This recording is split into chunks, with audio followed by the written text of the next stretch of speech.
Alright guys, how's it going? My name's Ogrepah. I'm doing a OBS video tutorial. A lot of you guys have been asking for this, so I'm making it finally. Yeah, so I'll try to go through and explain this the best that I can right now for you guys. What I've learned from it, I use OBS.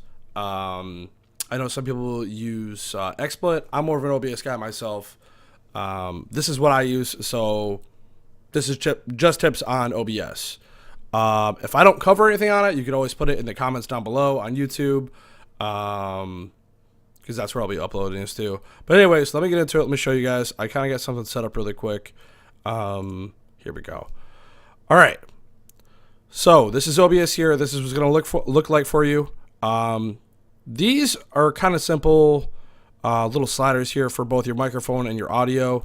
I just have them all the way up. You can actually go into the settings and mess with it. One big thing that I didn't find out about until recently, you really, don't depend on putting sources in every single thing. I would say scenes are probably the best thing here. Like the global things, like creating different scenes. Like this was really easy to, the scene was really easy to set up. What you want to do, you actually go, you go to, into your global sources right here, and you can go and add a bunch of different things. Like in mine, I have, as you can see, my Elgato, which I don't really use anymore, my webcam here. Like we'll just add one here. Let me remove this. Yeah, what's up, guys? How's it going? Oh, Tim, how's it going, buddy? Yeah, like my webcam here. We'll go into properties, check it out, so you guys can see what it is. All right. Make this a little bit smaller. So yeah, like I just go in here. I have it set to 1920. You can go and mess with the resolution. You put it as whatever you want. You just go into the device and you choose whatever it is that you have. Me, I have the Logitech HD Pro webcam 9, the C320, whatever the hell it is. So you just select that. And that's basically about it. Once you do that, you just make sure you hit OK. And then it's here. The big thing about the global scenes is that you can go into any scene. Like I can go create a brand new scene, right click, hit add global source here. All right, boom, global source. It's all here, so I don't have to go through each time in each different source and redo everything. It's already set up the exact way that I want it. Like especially if you have a green screen, it makes it a lot easier for you. Because it's a pain in the ass. If you have a green screen, you know what I'm talking about to get it the right way. So yeah, make sure you're using global sources. That is like one of the most important things I could tell you. Global sources are clutch as shit.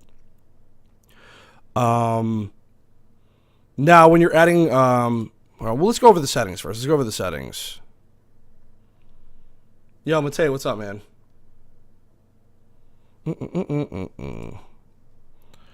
All right, can you guys see this? Let me actually, hold on. Let me fucking do a monitor capture real quick. Hold on. That way you guys can see my whole entire monitor. Yeah, that's probably better. All right, boom. So, as I was saying, what we're doing, yeah, we're going to the settings. This is probably the most difficult part that people really have problems with. I'll go through everything. General, obviously, you put in whatever language you want. Encoding, you really don't need to mess around with this at all. For the most part, if you have anything wrong in here, it'll tell you if it's wrong. So if I put something wrong. This is the biggest part right here that a lot of people have problems with, your bit rate. This right here, I have it set to 2500 and 2400 for the buffer size is just kind of to prevent any sort of lagging. This, don't copy mine here. This you kind of have to mess with. This is all depending on your internet. This is really important. I can't stress this enough of your bit rate. If you have it too high, a lot of people aren't going to be able to load your stream, and yeah. And if you have it too low, it's going to look shitty. So this is really important. Like I said, you have to mess with it.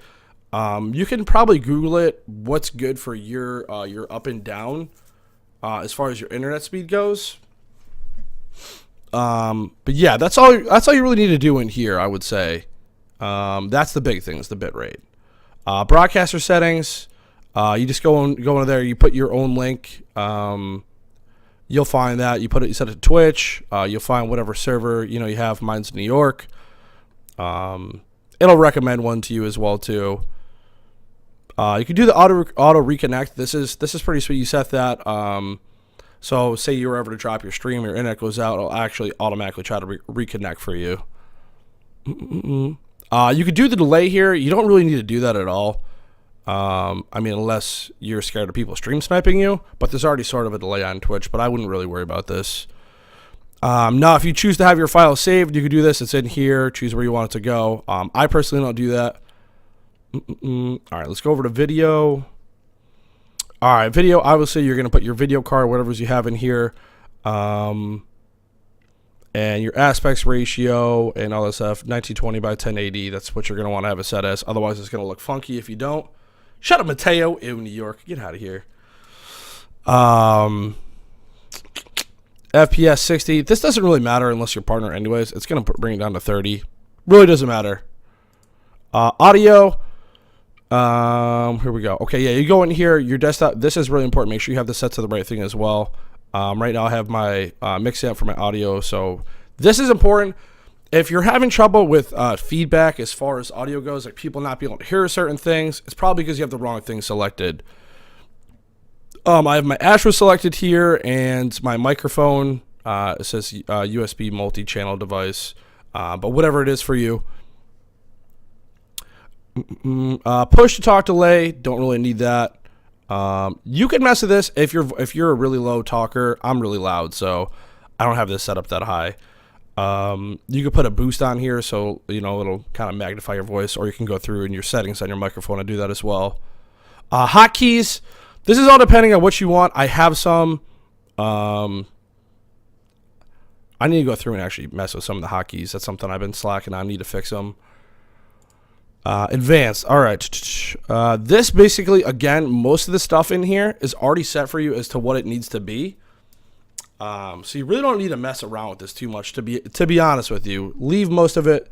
Let's see. Scene buffering time. That's fine. That's how it normally comes. And if you want it more, you can do that. It's all personal preference. Yeah, basically everything in here. Yeah, everything in here you don't need to mess with. It's perfectly fine. I wouldn't mess with that. Another thing, you don't need to worry about anything in here. Noise gate. This is really interesting. I don't use this. It's kind of a built-in noise gate. So if you have a lot of background noise, you could use this and adjust it to your own personal settings. But again, I don't use that. I'm home alone during the daytime, and I don't have to worry about it. But that's basically about all the settings I have to worry about. Now, like I said, back to this here. They're really just make sure, I can't stress enough to use different scenes here. When I first started, I had one thing here. It was just one thing, and it was all underneath this one little tab underneath the scenes, instead of making multiple. So make sure you do like multiple scenes, and then the global sources is freaking amazing. It's such a time saver. But other than that, I can't really think of too much as to what to put in there. I think that's basically about it. It's really simple and easy to use. I use X, but it's a lot more annoying, to be honest. Most of it's pretty self-explanatory. Let's see, like if you want to add an image, you just go in, select image, name it whatever you want.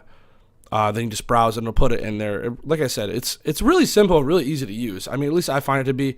It might be a little clunky, a little weird for you at first, but once you use it a little bit, and get to know it, it's really simple and really easy to use. But that's it. I mean, if you guys have any other questions for me, like I said, either hit me up on Twitch, twitch.tv /OgrePaw. Either that or just leave me in the comments down below. I'm sorry if this video was shitty. It's the first time I've ever done one. I said I'd do one. But yeah. Anyways, thanks for watching, guys. Have a good one, and hope to see you in the stream. Peace out.